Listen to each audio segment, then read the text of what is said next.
الواحد ما يتوقع أن قد تكون إجابة لأسئلة كثيرة. ይሄ ነገር ይላል ለብዙ ጥያቄ መልስ ሊሆን የሚችል የሆነ ነገር ነው። በጣም ሚስጥር ነው፣ ከባድ እኔም አላውቀውም እናንተም አታውቁትም። ሰውየው የሚነግረን ነው። አሁን እኔም ለመጀመሪያ ጊዜ ነው የምሰማው። ምንድነው? ممكن تكون إجابة. أنا ما أبي أقول صح ለብዙ ጥያቄዎቻችን ምላሽም ሊሆን ይችላል ولا غلط. ما أبي أقول أن هذه الرواية صحيحة. احنا طبعا ابو عبد العزيز እኔ በጣም ልክ ስለመሰለኝ ልክ አይደለም ማለት አልፈልግም። በጣم ልክ ይመስላል። انت قاعد تنقل الروايه الاثيوبيه. አንተ አሁን የምታወራው የኢትዮጵያን ስለሆነ በቃ ምንም ችግር የለም። የኢትዮጵያ እያልን እናወራው። أنقل لك الرواية الأثيوبية الشيء اللي احنا ما نعرفه. እኛ ማናቀው አረቦች ወይም ማናችንም ኢትዮጵያ ውስጥ ሆነንም ማናቀው ብዙዎቻችን مذكور في تاريخنا.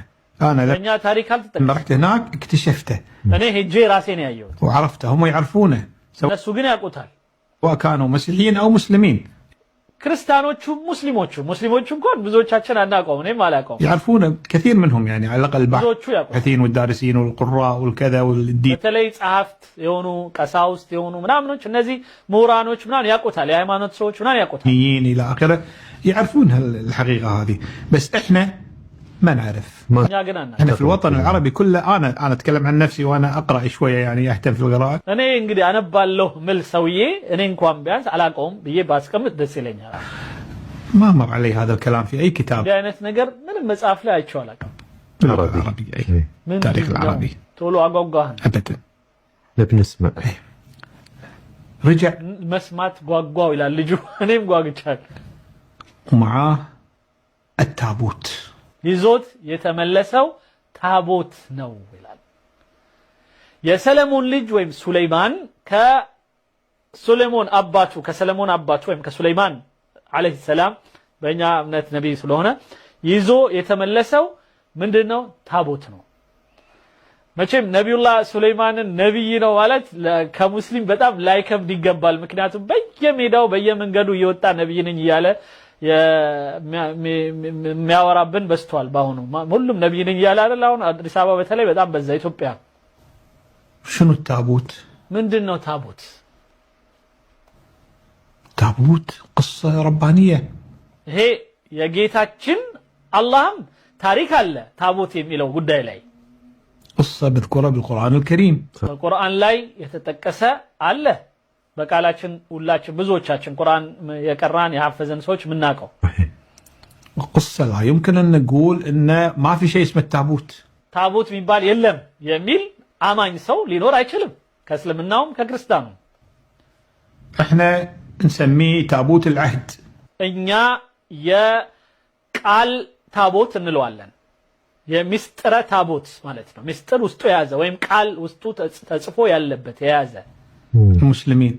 ሙስሊሞች واظن الانجليز والاوروبيين يسمون عندهم ايضا موجود في تاريخهم في كتبهم በፈረንጆቹም ጋር አለ መጽሐፎቻቸው ጋር ምናምን ተጠቅሷል። الدينية موجود يسمونه the Ark of Covenant.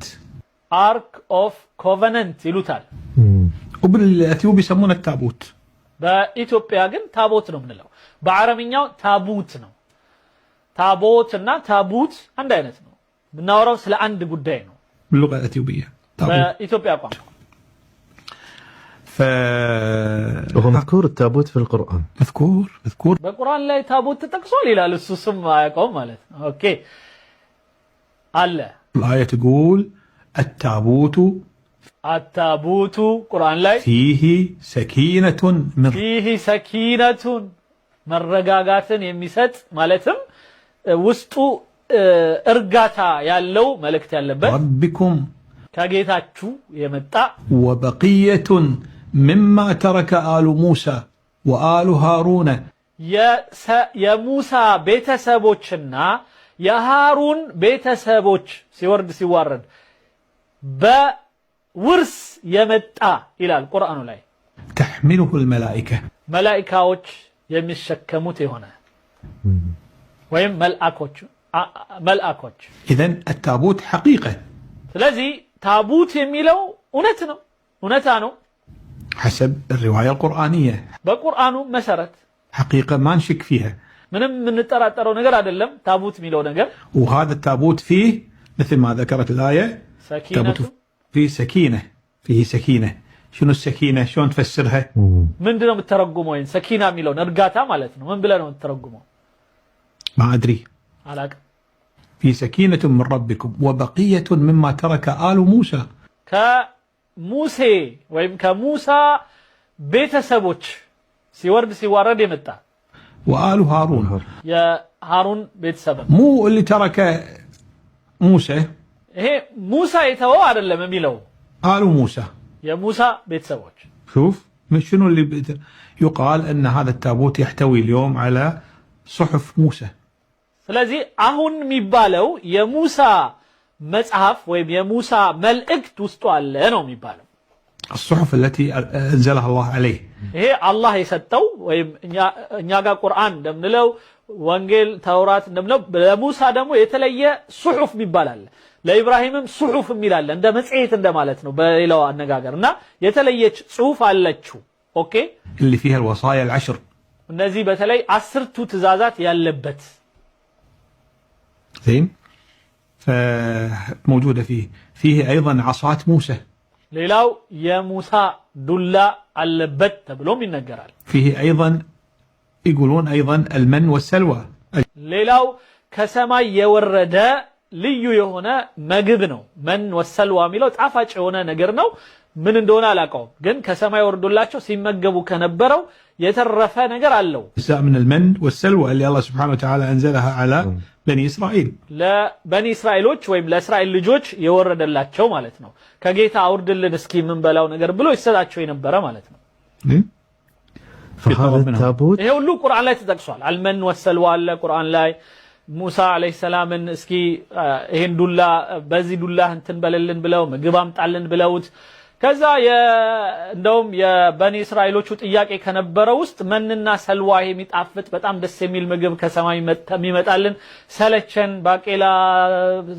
ምስር ደግሞ ምንድነው ሰው ሽንኩርት ምናምን ሞክር ብለው ጠየቁ ይላልና ቁርአን ላይ በጣም የሚገራርም ነገር አለ በዚህ ጉዳይ ላይ بالتابوت هذا سلم نبي الله سليمان لابنه ስለዚህ በዚህ እምነት ሰለሞን ለልጁ ሰጠው هني أنا أتوقف عن قضية سلم ولا ما سلم من سطوا وسطوا على سطوا ميلون انتونا لغزيو شلون انتقل أنا أستخدم كلمة انتقل أنا مشالين تشغغره يميلون لأن في اختلافات في الروايات إنه هذا لا ما سلم أن أخذاه ما يدري شيء من القبيل هذا ምክንያቱም አንዳንድ እዛው መጽሐፍ ላይ የተለያዩ አስተያየቶች ስላሉ ሰጥቶታል አቀብሎታል በኋላ ሰጥቶታል ብዙ ነገር የሚባል ነገር ስላለ فأنا ما أبي أدش في التفاصيل هذه ما تهمني اللي يهمني أنا أن حسب الرواية الأثيوبية انتقل التابوت ዋናው በኢትዮጵያው ዘገባ ታቦቱ ኢትዮጵያ ውስጥ መጥቷል የሚለው ነው አንደኛው من سليمان عليه السلام ከሰለሞን ጊዜ ጀምሮ إلى ابنه منيليك اللي ملك ابن ملك ነው የሚለው ابن ملك ነው ሚኒሊክ የሚለው ابن ملك منيليك ابن الملك ابن الملك የሚለው የአረብኛው ነው ቃሉ ابن الملك የመሊኩ ልጅ የንጉሱ ልጅ ማለት ነው ትርጉሙ ስለዚህ ابن الملك ملك منيلك ዋው የሚገርም ነው منيليك الأول የመጀመሪያው منيلك ምክንያቱም منيلك الثاني ሁለተኛው منيلك አለን ዳግማዊ منيلك የሚባሉት ይሄ መጨረሻ ላይ የምናውቃቸው ነው ከሱ በፊት የነበረው منيلك ሌላ ነው ابن الملك የሚባለው የመሊኩ ልጅ የሚባለው وخذا إلى مدينة أكسوم ودا أكسوم الإمبراطورية